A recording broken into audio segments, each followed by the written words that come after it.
মোল্লা আলী কারি রহমতুল্লাহ আলাই মেরকাত শরহে মিশকাতের মুসান্নিফ, পৃথিবী বিখ্যাত মুহাদ্দিস, তিনি বলেন ঠিক যুগে যুগে,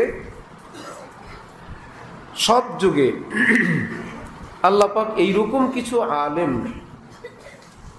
যারা বাস্তবেই নায়েবে রসুল, বাস্তবেই যারা ওয়ারাসাতুল আম্বিয়া, যাদের ব্যাপারে কোরআন আহলুজ জিকির বলে, যাদেরকে কোরআন ইন্নামা ইয়াখশাল্লাহ মিন ইবাদিহিল উলামা বলে।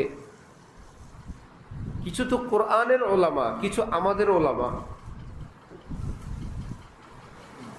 এক না বেশ কম আছে? আমাদের দেশে দাওরা হাদিস কামেল পাশ করলে তিনি আলেম, কয়েকজন মিলে হয় কি ওলামা। কোরআন যখন নাজিল হয়, আলিয়া মাদ্রাসাও নাই, কওমি মাদ্রাসাও নাই, বুখারী শরীফও নাই, কোরআন শরীফও এক জায়গায় নাই। কোরআন শরীফও 30 পারা এক জায়গায় বাধাই করা নাই, বুখারী মুসলিমও নাই, মাদ্রাসাও এই তরজের নাই, প্রথম জামাত থেকে তাকমিল পর্যন্ত তাও নাই, জালালাইনও নাই, বাইজবেও নাই, মুখতাসারও নাই। তাহলে নবীজি বললেন আল উলামা ওয়ারাসাতুল আম্বিয়া।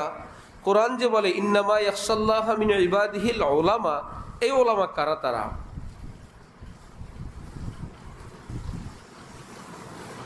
আমরা যেরকম একটার সাথে আরেকটা লাগাই দেই, আমরা মনে করি তাহলে আমাদের দাওরা হাদিস, আমরা যারা আমাদের কথাই বলছেন।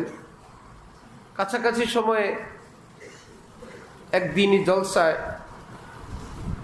আমার আগে একজন বয়ান করলেন, বয়ানের শেষে সকলের কাছে উনি দোয়া চাইলেন, আমরা যারা আলেম ওলামা আছি আমাদের জন্য আপনারা দোয়া করবেন। শেখুল ইসলাম হযরত তকি উসমানী সাহেব বলে, এই কিয়ামতের আলামত শুনতে শুনতে আমি ক্লান্ত।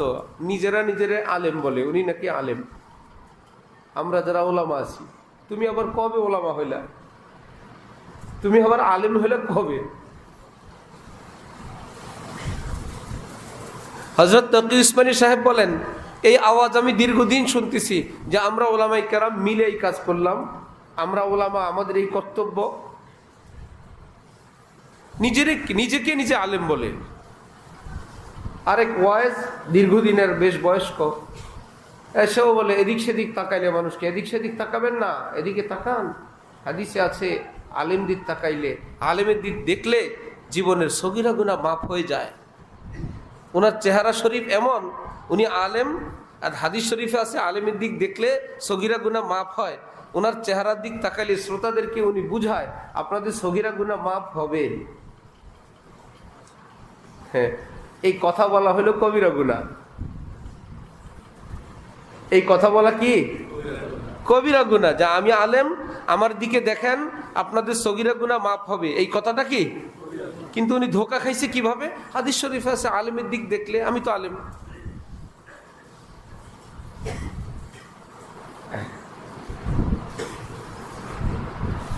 কার কথা কে বলবে?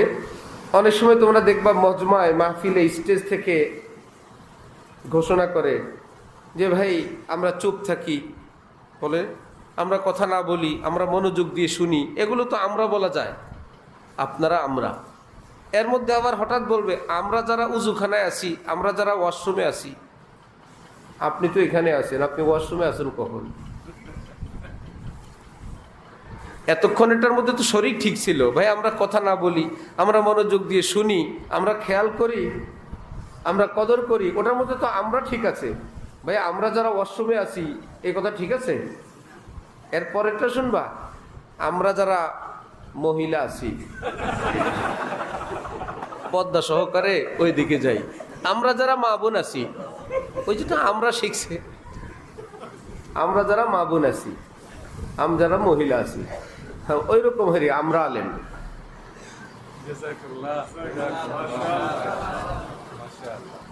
যেই ওয়াজ সগীরা গুনাহ, যেই হুজুর সগীরা গুনাহ মাফ করায় মানুষের, উনি বলেন যে মানুষ মাহফিলের পরে মুসাফা করতে আসে, আমি করি না। কেন করি না সেটা আমি জানি।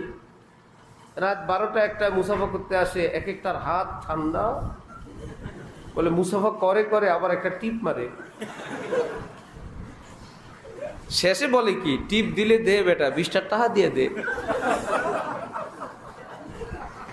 আরেক মুশকিল, শেষে যেটা মাউজু সেটা হইলে শেষে বলে মানুষ জানেই না টাকা খরচ কোথায় করতে হবে, আলেমদের পিছনে টাকা খরচ কর, আলেমদেরকে দাও।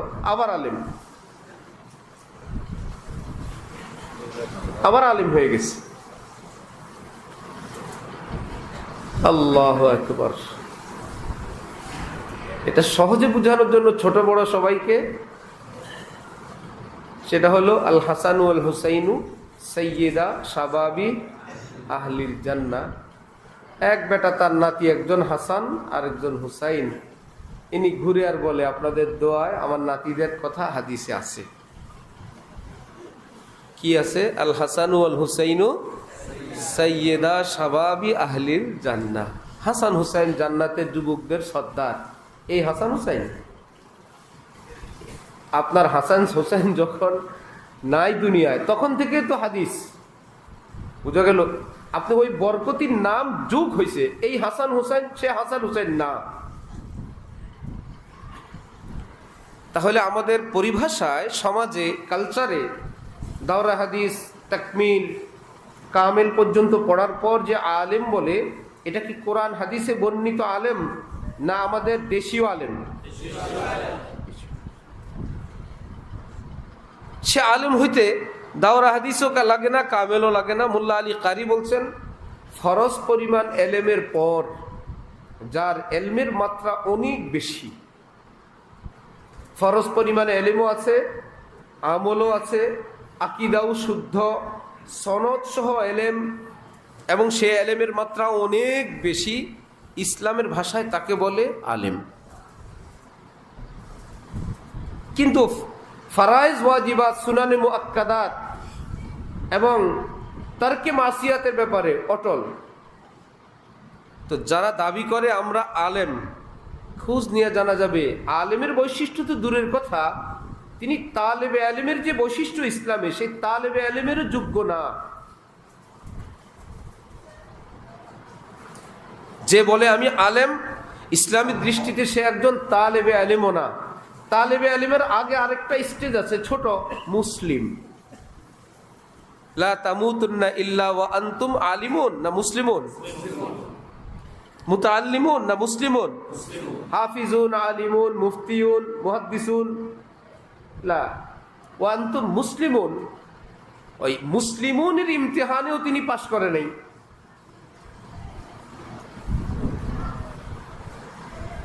কারণ কোরআনে পাকে, হাদিসে পাকে আমভাবে, ব্যাপকভাবে মুমিন মুসলিম বলতে কামেল মুমিন, কামেল মুসলিম বুঝানো হয়। শুধু ইমান যদি বলে আমিনু, তাহলে কামেল ইমান, ইমানি জিন্দিগি। সাহাবাই কেরাম থেকে নিয়ে এ পর্যন্ত পৃথিবীর সকল ওলামা একমত, সকল ফিরকার, সকল মাযহাবের, সকল তুরুকের, কুল্লু মান আসাল্লাহা ফাহুয়া জাহিল। এবার ওটা মুখস্থ করি, কুল্লু মান আসাল্লাহা ফাহুয়া জাহিল, কুল্লু মান আসাল্লাহা ফাহুয়া জাহিল। যে গুনায় লিপ্ত ব্যক্তি জাহেল। গুনায় লিপ্ত মানুষ কি আলেম না জাহেল? এখন সে হেফজ পারে, বুখারী পড়ে, হাদিসের নম্বর সহ পারে, ফতোয়া স্বামী মুখস্থ, আলমগীরি মুখস্থ, এটা এখন কি করবা? কোরআন শরীফও মুখস্থ, হাদিসও মুখস্থ, হাদিসের নাম্বারও মুখস্থ, ফতুল বাড়ি আবারও একদম সব মুখস্থ করে ফেলছে। ওমদা পারে, এরশাদুস সারি পারে, ইবনে কাসির মুখস্থ। এই লোক কেমনে বলবা শুধু সামান্য একটু যে খালাতো বোন, মামাতো বোন, চাচাতো বোন, রাস্তাঘাট, এখানে সেখানে যে যেই মহল্লায় থাকে, কেউ আপা, কেউ ভাবি, কেউ খালা, সব ওনার আত্মীয়, শুধু বেপর্দা করে। এই কুল্লুমান আসাল্লাহ ফাহুয়া জাহিল দেখলে উনি পড়ে জাহিলের মধ্যে, কিন্তু ওনাকে টোকা দিলে আলেম বাইর হয়।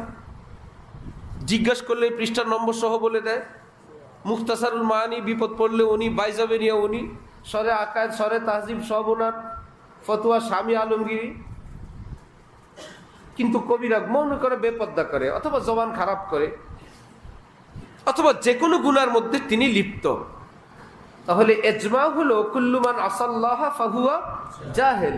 অথচ আমরা দেখি আমাদের এলেমের চেয়ে 1000 গুণ এলেম তার বেশি, এই ব্যক্তিকে জাহেল বলবো কেমনে? এই লোক তো আলেম হওয়া উচিত। আলেমের জন্য খাশিয়াত লাজিম। ইন্নামা ইয়াখশাল্লাহা মিন ইবাদিহিল, যে ওলামা হবে তার মধ্যে খাশিয়াত থাকবে। যার মধ্যে খাশিয়াত নাই সে আলেম না।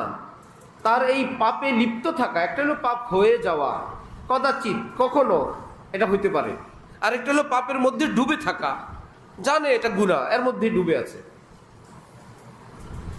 ডুবে থাকা, অভ্যস্ত থাকা লাগাতার।